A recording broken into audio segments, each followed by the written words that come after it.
Shalom Mubaraka, Mishpaka, peace and blessings, family. In this video, I'll be basically going over proof that the American Aborigines actually had biblical weaponry, all the weapons of the scriptures. People will say, oh, the American Indians did not have swords. Let's disprove that. And we're also going to look at all the other weapons of the scriptures. And a lot of the weapons of the scriptures are unique and they're just American in origin when we do our research. This is a Patreon slideshow presentation. This is directly from my Patreon. I posted this about 4 months ago. If you want more information like this, feel free to subscribe to my Patreon to help me so that I can fund these expeditions to the Holy Land to uncover artifacts and structures proven to the world that the true Holy Land is located in Western North America. Second slide. Your research doesn't have to be that deep to see that historians are lying to you about Aboriginal American weaponry. If you just simply Google, did Native Americans have swords? Of course, Google will say no. Okay. However, they did. If you dig just a little bit deeper instead of just Googling, because that's a mistake that people make. They just Google things and they don't do any further research that's any deeper, right?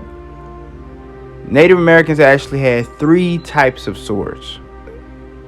They had swords of bones, swords of obsidian, and swords of metal. As you can see, here's a picture of a Native American with a sword in his hand. This Native American, of course, is not, Negroid Native American, but still, many tribes, whether they're Negroid, Mongoloid, or wherever, still had biblical weapons. And the European is going to make up lies to tell you otherwise. That all these tribes were just primitive and all they had was bow and arrow and that's it. And this stuff is just not true.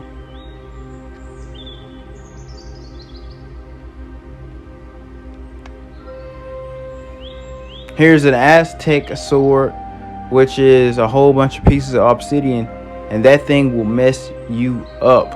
It will mess you up. One hit, you're dead.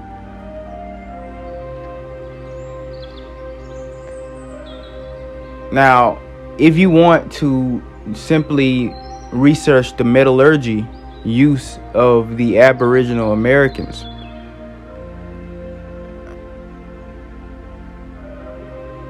you can look up, did Native Americans use metal? And then Google will tell you a new study of artifact and other traces of prehistoric mining concludes that what is known as the old copper culture emerged, then mysteriously faded far earlier than once thought. The dates show that the early Native Americans were among the first people in the world to mine metal and fashion it into tools. So, Americans were the first people in the world to make metal tools. What would make you think they wouldn't eventually develop swords? Let's continue.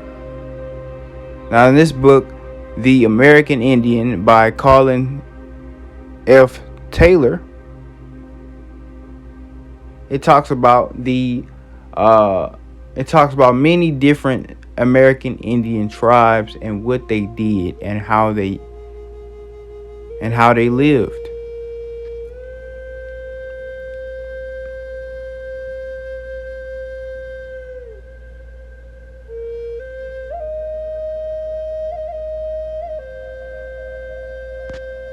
If you go on page 274 and you look in the top right corner in the second paragraph, it says, although Carver refers to the custom as being a one, a sword worn by the chiefs of the Nadawasi, it possibly extended at least to the Chippewa, who also carried knives in a sheath suspended around the neck. So the Nadawasi Indians had swords. It just tells you right there they had swords. And then there's more. Sword or saber symbolism extended to several other plains tribes and possibly beyond. The Crow, for example, used sabers in the ceremonial sacred context. The Crow leader wraps up his tail, was said to have cut down pine trees with the sweep of his sword. So now look, I want you to understand. That's a thick sword. It's got to be a sharp, thick, long sword that can cut down a pine tree. And he got to be strong and skilled with it if he's cutting down pine trees with a sword. Right? And these are Indians, people. Of course, they're going to continue to lie to you and tell you that they did not have swords. Alright? This is actually found in the cave system in the Amazon rainforest.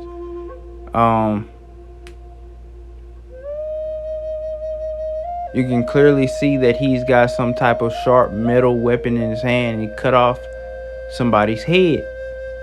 The Indians have always known about metallurgy and making metal tools, especially weapons. But of course, they'll tell you that they did not. Now, if you read the book called The American Indian, and then we look on page 374, it talks about the swords of bone, right? Again, remember I told you that some of them had swords of bone, and they were actually very effective. And then if we look in a book called American Antiquities and the Discoveries in the West, page 261, it says, lying immediately on the forehead of a skeleton were found these large circular ornaments which had adorned a sword belt or a buckler and were composed of copper overlaid with a plate of silver. So they found a skeleton. They're actually talking about some that they found in a mound, right? They found a skeleton with a sword belt. But if you continue to read, it'll tell you that the sword was actually not to be found. I wonder where it was. So why do you have a sword belt if you never used a sword? Think about it. These Indians had swords, man. The Indian and Antiquities of America, page 245. And then you see it's talking about the same thing. Large circular houses or ornaments for sword, belt, buckler. They are composed of copper overlaid with thick plates of silver. And then it talks, if you read further down, it says, near the side of the body was found a plate of silver, which appears to have been an upper part of a sword scabbard, which is the sheath. And read further down, it says, no signs of the sword itself were discovered except for the appearance of the rust above mentioned. And I had a feeling that the Smithsonian did see the sword, but they just took it and hid it somewhere. Because if there was rust inside of the sheath, that's telling me that the sword was in there for, years. And then you open it up and there's no sword there. That's fishy. You know what I'm saying? I think they'd seen the sword, but they confiscated it and said there was no sword there. Now look at this. This is a copper dagger, Western North America. This was used by the Indian tribes of Pacific Northwest. As you can see, it's copper, right? If it was just a little bit longer, it would be considered a full-blown sword. Here's another one that looks very similar to the one that we see in the image of the Indian who was carrying the head, right? Here's a whole page of Native American daggers. If they could make this, obviously they could make swords.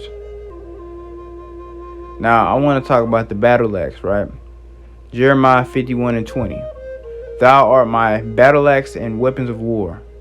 For with thee will I break in pieces the nations, and with thee will I destroy kingdoms. The battle axe is a traditional American Indian weapon. Did you hear what I said? The battle axe as a traditional American Indian weapon. A lot of people already know that.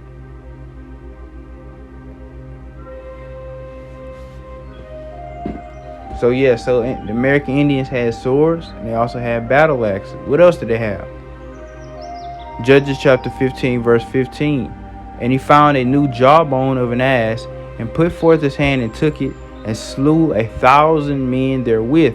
And Samson said, with the jawbone of an ass, heaps upon heaps, with the jawbone of an ass I have slain 1,000 men. So Samson used the jawbone of an ass to kill 1,000 people, 1,000 Philistines who were trying to attack him. Now, again, jawbone of an ass. Now, you'll see why that's important in just a second. But speaking of Samson, I've got a book out right now called When Love is Blind. It's a whole illustrated story about Samson. If you want to see the scriptures come alive in extravagant picture and imagery, as well as detailed literary text, then feel free to click the link that's in our description and in the pinned comment to get the book now. Perfect for young Israelites who want to see the true complexion of the Israelites and be very entertained by biblical stories. However, let's move on.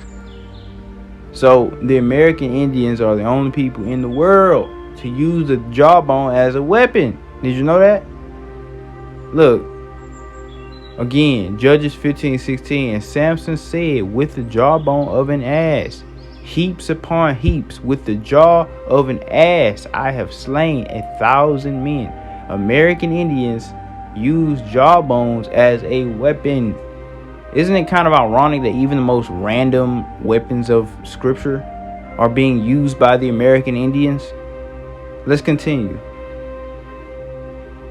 The spear or the javelin. Everybody knows that American Indians use spears. But let's continue. It says, Joshua 8:18. And Yahuwah said unto Joshua, stretch out thy spear that is in thy hand over Ai, for I will give it unto thine hand. And Joshua stretched out the spear that he had in his hand towards the city. Numbers 25:7. And when Phinehas the son of Eleazar, the son of Aaron the priest, saw it, he rose up among the congregation and took a javelin in his hand. A javelin, also known as a spear, right? Also, Saul was trying to throw a spear at David when Saul was trying to kill David. So spears were used a lot in scripture, as we know. And again, that's an American Indian weapon, right? Well, spears were used all around the world, but it's just another proof that every weapon that's used in scripture was also used in, American Indian cultures. Now, what other weapon that's famous in scripture was also used by American Indians? Oh, the slingshot, right? In the book of Judges chapter 20:16, it says, among all this people, there were 700 chosen men left-handed. Every one could sling stones at an hair breadth and could not miss. That's how talented our people were when it came to using slingshots. A hair breadth means if you standing from a very far distance, you can aim for hair and not miss.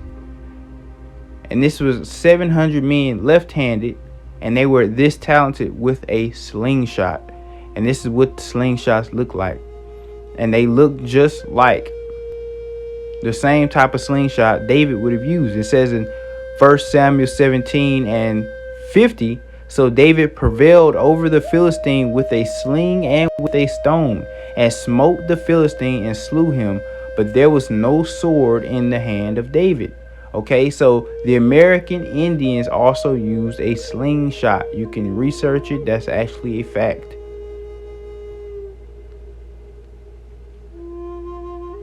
So here's more pictures of the swords.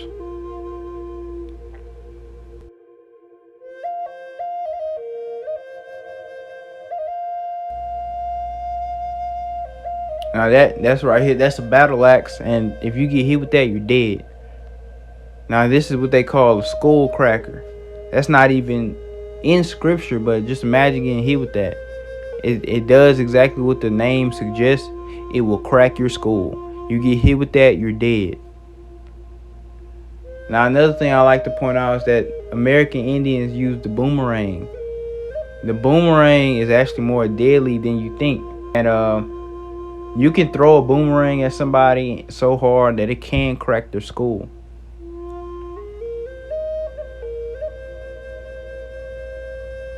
So yeah guys, I hope you enjoyed this video of biblical weapons all being used by the American Indians. I hope this shed some light and helped some people.